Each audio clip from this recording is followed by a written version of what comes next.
As I study the scripture, isa sa merong pinakamalungkot na libing ay ang mismong Diyos na makapangyarihan sa lahat na si Jesus.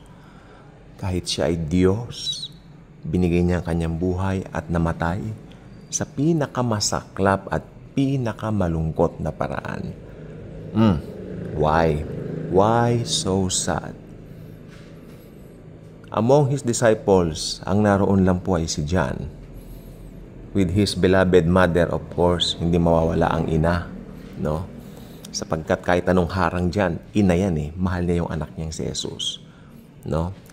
Mary is the mother of Jesus in human form. Pero si Mary po ay kapatid natin sa Panginoon. Yan po ang kanyang role. Then, sino pang nandoon? Oh, ito pa po nakapagtataka. Sabi ko nga po, wala yung mga disipulos, pero nandoon yung dalawang Pharisee. Si Nicodemo at saka si Joseph of Arimathea. See? Tapos syempre, mga sundalong nagtanggal ng bangkay ng Panginoon sa cross. Alam niyo po ba nagmamadali silang alisin ang bangkay ng Lord? Dahil kinabukasan Sabat na.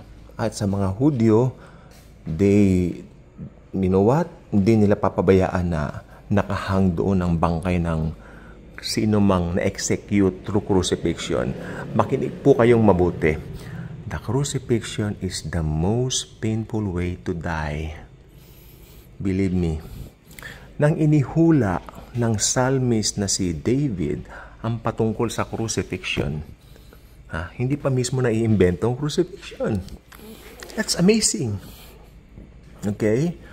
Ibig sabihin, inihanda na noon pa man na mamamatay ang Diyos mismo para bayaran ang kasalanan ng mundo. Dahil hindi kayang bayaran ng tao ang kanyang sariling kasalanan, Diyos na ang bumaba at nagbayad. Genesis chapter 3 pa lang, pinangako na ang pagdating ng Panginoon na magkakatawang tao ang Diyos. At natupad ni Jesus yan, 33 years siya rito sa lupa. Young man, bata pa. No? Bata pa lang si Jesus, kinakitaan na siya ng galing. Galing sa propesiya, scripture. Kanino ka ba anak? Ka ng mga Pharisee. Then, in-interview nila si Lord, 12 anyos, no? Mga magulang niya, si Mary and Joseph.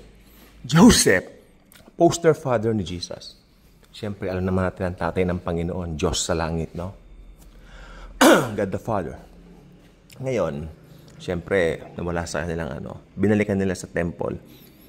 Dahil nandoon talaga ang puso ng Panginoon sa Scripture. Okay? Sabi ng iba, nandoon ang puso ng Panginoon, nandoon sa templo. No.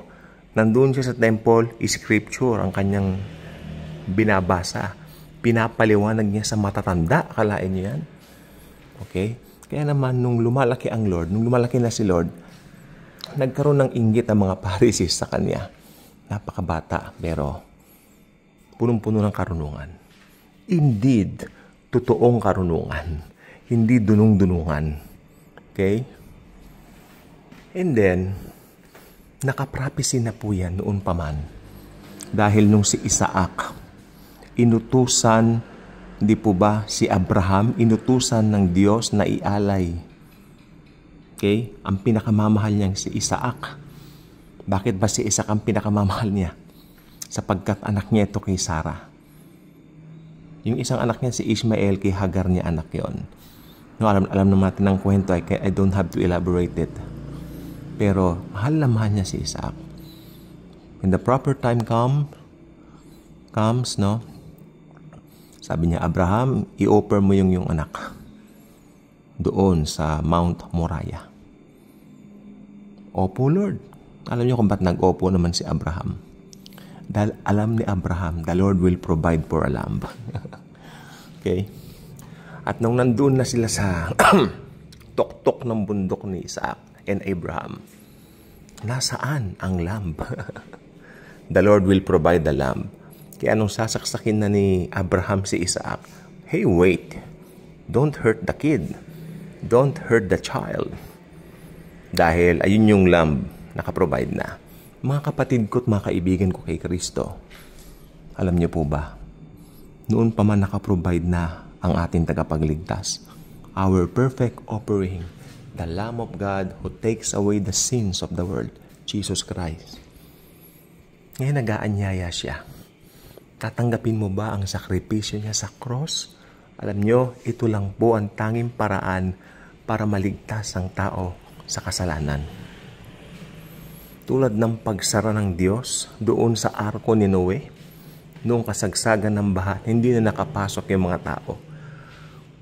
Ang sino mang magre-reject kay Lord at nahuli na at hindi tinanggap ang Lord Jesus as Lord and Savior, pagdating ng araw na iyon ng paghuhukom, nasa dagat-dagatang apoy na po sila.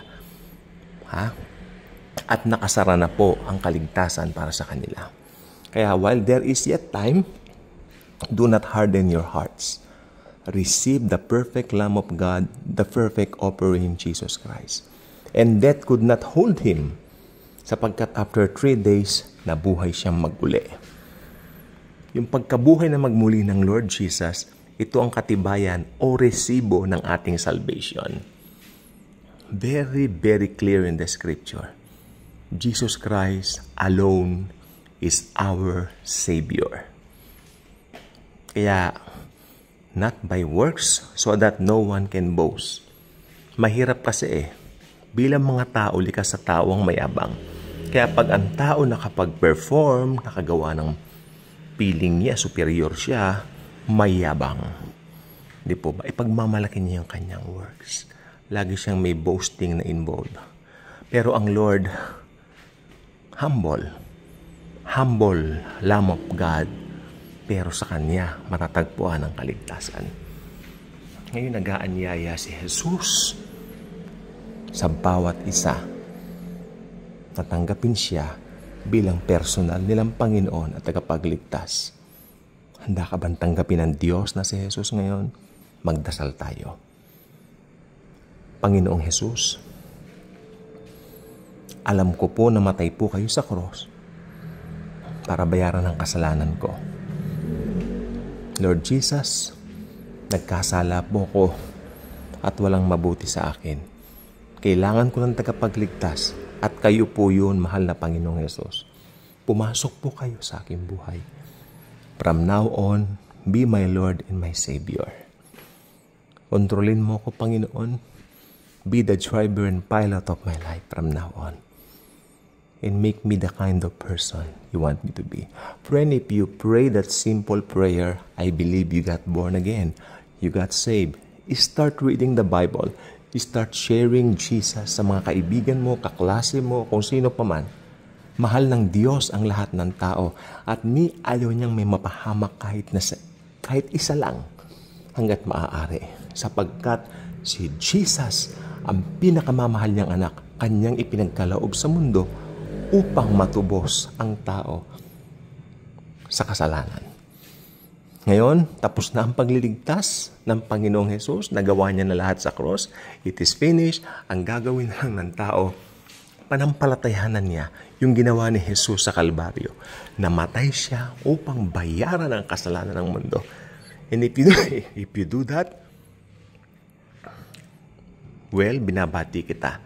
Dahil ikaw ay anak na po ng Diyos ngayon.